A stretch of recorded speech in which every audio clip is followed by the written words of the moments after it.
Good evening, ladies and gentlemen. Once again, we're going to try to make some sense out of mathematics. And I'm going to go through how to approach and begin to perform the math functions that we need to perform so that we can get through this course. All right. One of the first things we need to know is basic math functions. And you all be familiar with this sheet real soon. And we'll all have to work out some of these problems. And let's look at an example. For instance, one of the examples we find is we have 1/2 and we have 50%. Simply, what we want to know is this greater than, lesser than, or equal. So how do we approach this problem? Basically, we have to get 50% and 1/2 into something that we can compare. And what is that? What is it that we can compare?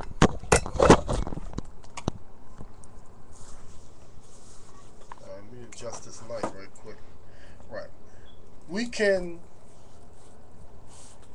take this fraction and make it a decimal, and we could take this percent and make it a decimal. How? By simply taking the denominator 2 and dividing it into 1. And we all remember how to do this, right? We simply divide 2. We can divide 2 into 1. So we add a decimal point. We bring our decimal point to the surface.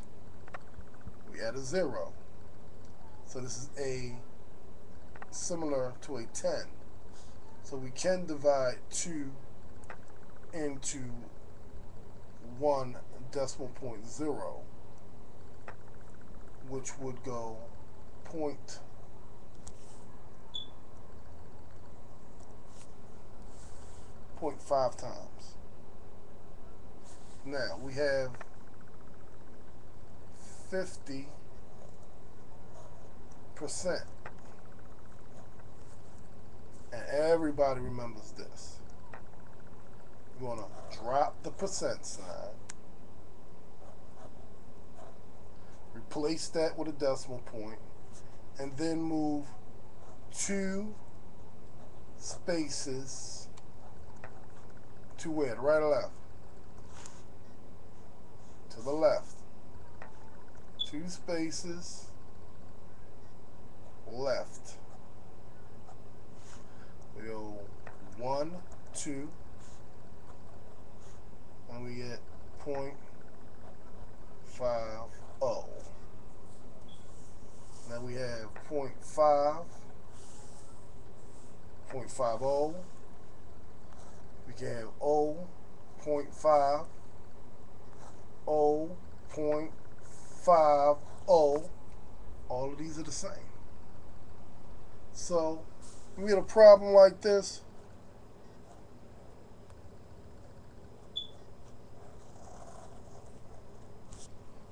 We see that 1/2 and 50% are going to be equal. And we could do the same with 3/4, 75%, and giving any fraction by simply taking the denominator, dividing it into the numerator. We can change that into a decimal. We could take any percent by dropping the percent sign, replacing that with a decimal, moving 2 spaces to the left. We can change any percent to a decimal, and vice versa. We can take a percent by moving 2 spaces to the right. Adding a percent sign, we can make any decimal a percent. A good thing to know in basic simple math. So I want you all to, as a refresher, be aware of this. Okay, let's look at another concept or another review aspect of this program. Let's look at a number line. And this is my number line. Number line. We have negative numbers. Okay, maybe I need a better pen. We have negative numbers.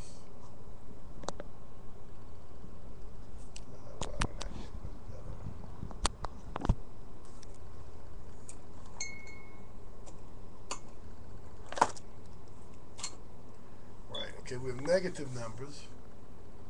Positive. Start at a 0 point. And we will have positive 1, 2, etc. And then we will have negative 1, negative 2. I'm having problems focusing here. Alright. What we need to know, and we all know that we have positive numbers with negative numbers. In between 0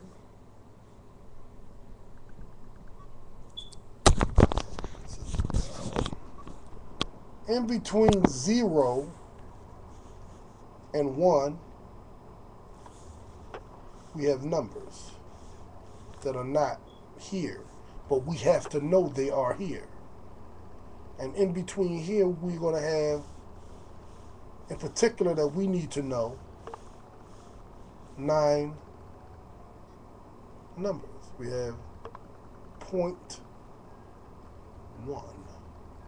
0.2, 0.3, 0.4, and we have 0.5, 0.6, 0.7, 0.8, and last 0.9, and then we will have 1.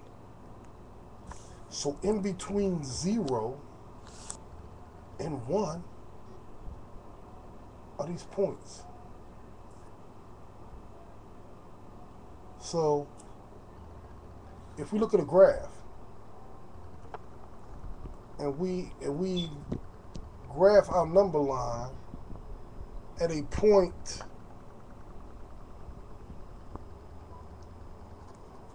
right about here, we can say, this is 0, this is 1, we can say that at this point we would probably call it 0.3. If we were to guesstimate what point this is, it would be 0.3. And just like between 0 and 1, we have these points.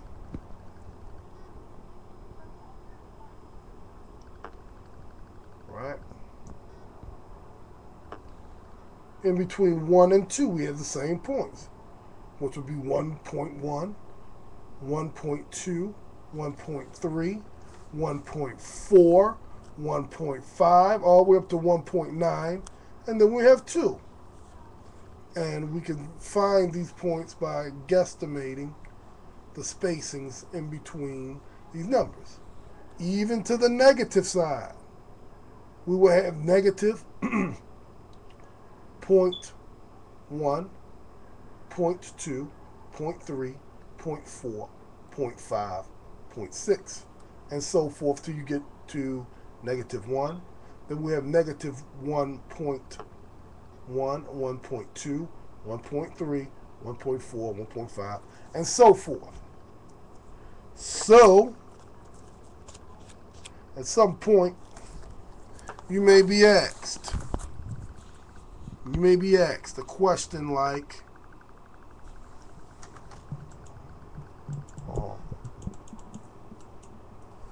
some point you may be asked a question. Which is greater?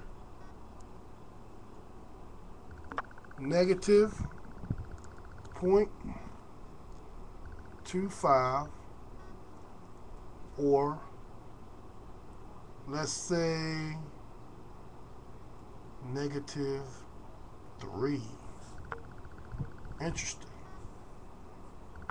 The question we have to ask, where are these on a number line? If we draw, matter of fact, I can take you to a number line. Let's go to, all right, let's look at the number line on, we can't see this, can we? Alright, let's see, can we draw a number line?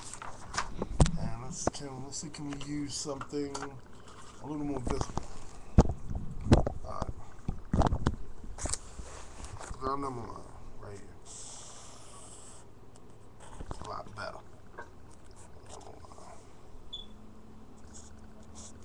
And our points again are point -25 and -3. This is our 0 point, this is our +1, and so forth. This is 1, 2, 3, which they will be negative. So we would know that -3 would be right here. Where would we find -0.25? Well, we have -0.1 and -0.2 and then -0.25 would be somewhere in here. And you know that when you're dealing with negative numbers, the number closest to 0 is greater. And when you write your sign, the open end is always towards the greater, and the point always goes to the smaller number. So how will we read this? -0.25 is greater than -3. Alright, let's move on and look at some math problems you may face.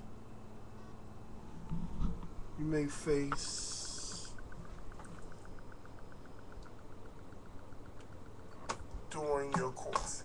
And here's an interesting one.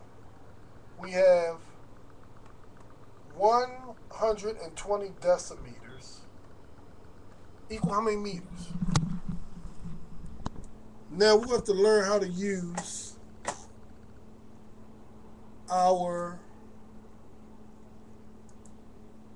unit conversion chart. We can use our unit conversion chart for this. Now, if we go to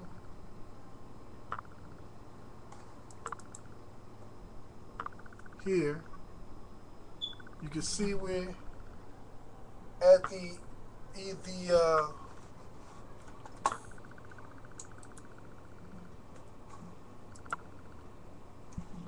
it's called easycalculation.com.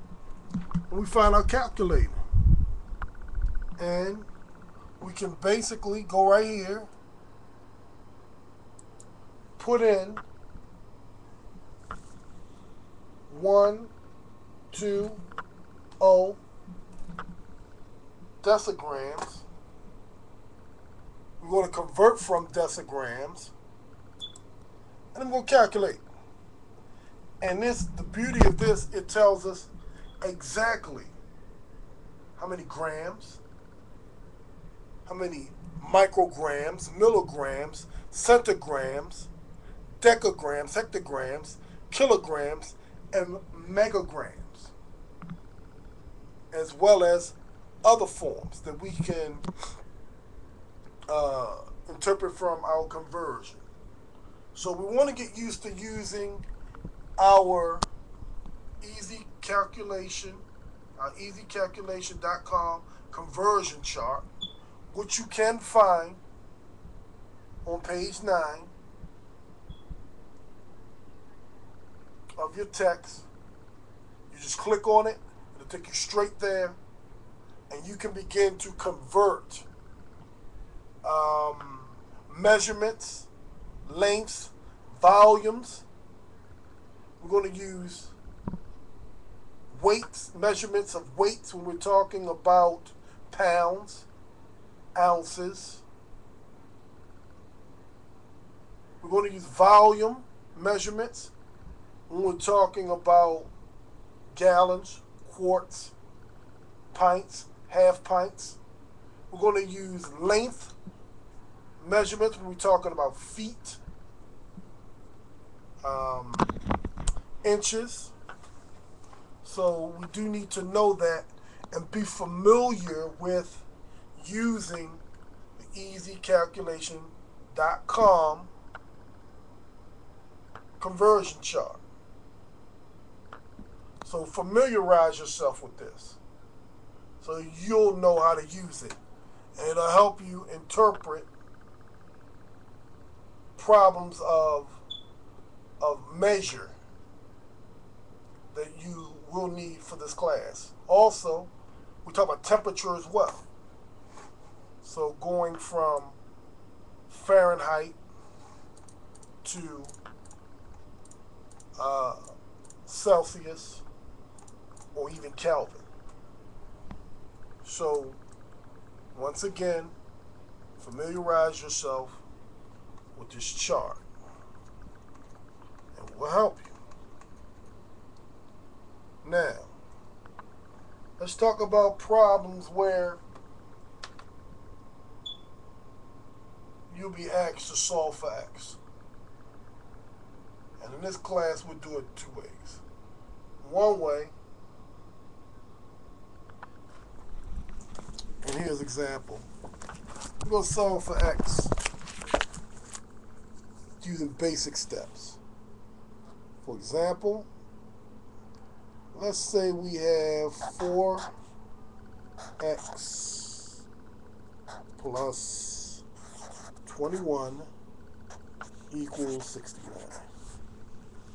Okay, we know 4 times something added to 21 will equal 69. We got to figure what this something is. First thing we want to do is always focus on this particular number right here. It's a plus 21. We want to subtract 21 from both sides of this equation to keep it balanced. We want to balance our equation at all times. Now, reason why we chose 21, because our goal is to isolate this x by itself. And once we isolate x by itself, it's going to tell us what number 4 needs to be multiplied by to add to 21 to get to 69. As you'll see in approximately about 40 seconds. We're going to subtract 21 from 21. We're going to get 0. We're going to bring down our problem. We're still left with a 4x plus 0 is going to equal either 8 or 4. Now, what's next? We have 4 times something equals 48. The opposite of 4 times x is 4 divided by x. We're going to divide this by 4. We're left with 1x, which is the same as x. We'll divide this by 4, which will get 12. And the answer is x equals 12, which means 4 times 12 equals 4 times 12 equals 48, and 48 plus 21 equals 69. So this is how you check your problem. You take this, your answer, x, multiply it times 4, and if it still equals 69, it is absolutely correct. Now, another way we teach in this class is we will graph it. We'll graph it. And once we get cooperation from our program, we shall do so. All right, let's go to our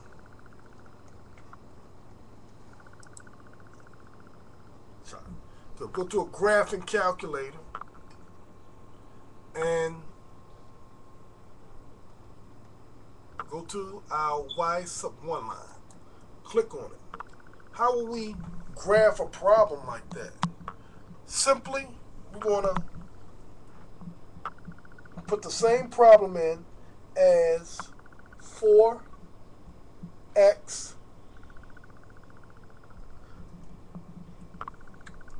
plus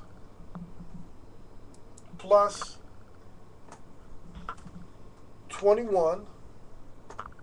Now, to graph it, we cannot put equals 69. We're going to have to take this 69 and pretty much subtract it from both sides. And this will cancel out. We'll get like a linear equation now.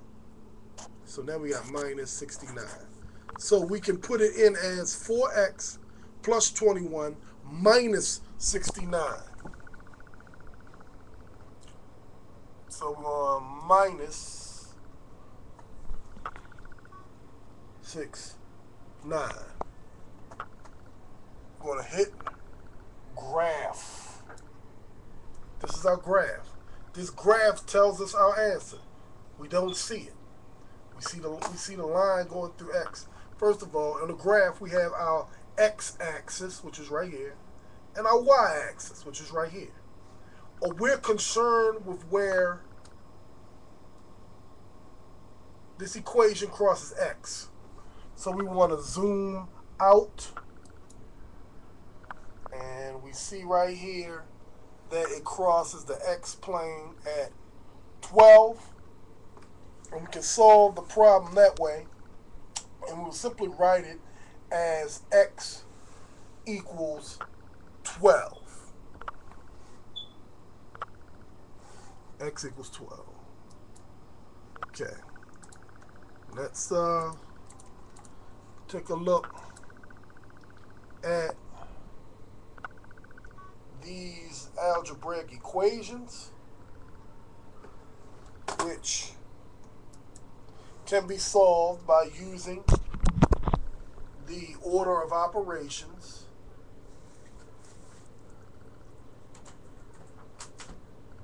which is, please excuse my dear Aunt Sally, which is do what's in parentheses first, exponent second, multiplication third, division fourth,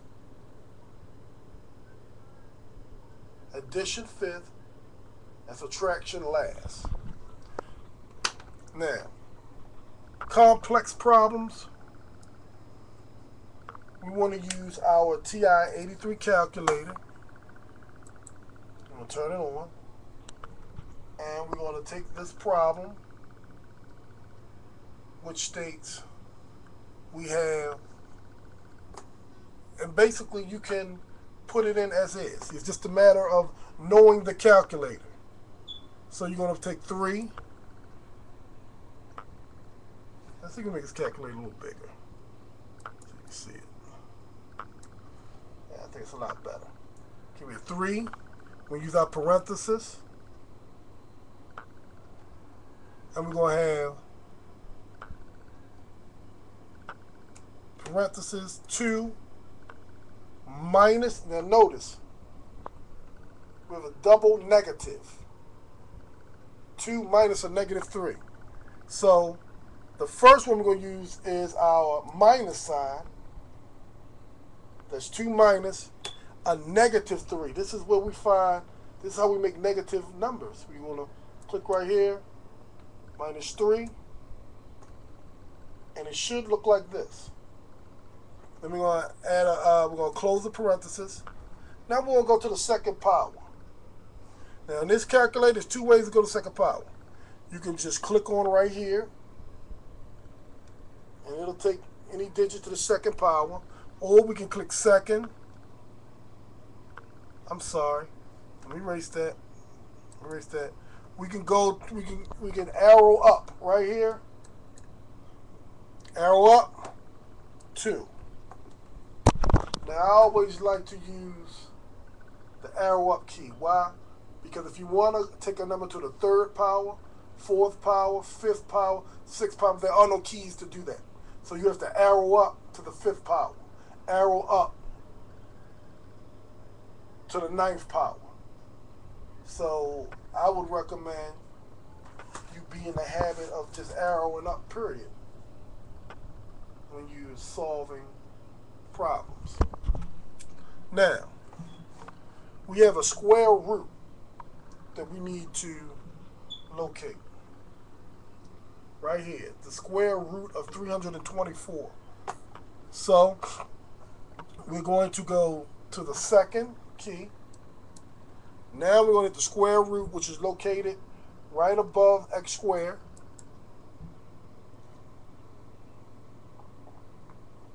Okay, I'm sorry. This is what I did wrong. You got to go back and erase, because I did not add a plus sign right here. You have to pay attention to the problem. Make sure now I can go to the second and the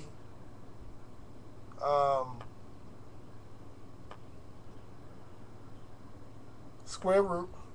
I'm going to type in 3, 2, 4. We're going to close the parenthesis out.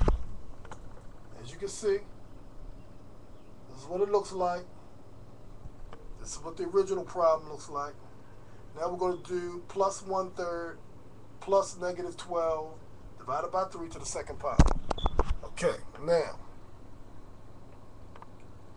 we're going to plus 1/3 is 1 division sign 3. We created a fraction, 1/3 plus, or your plus sign, parenthesis. We'll get a negative 12, which we're going to use our negative key. Negative 1, 2. There's our problem. There's our original problem. Negative 12 divided by 3. We're going to end the parenthesis. We're going to arrow up. And we're going to go where? Which power? To the second power. We're going to get our answer. And there's our answer. This is how you would perform an algebraic equation such as that. Alright. Very good. Take note of these math tips. You will need to know how to use them. And that's pretty much all we're going to do right now. So I'm going to close this out. Thank you.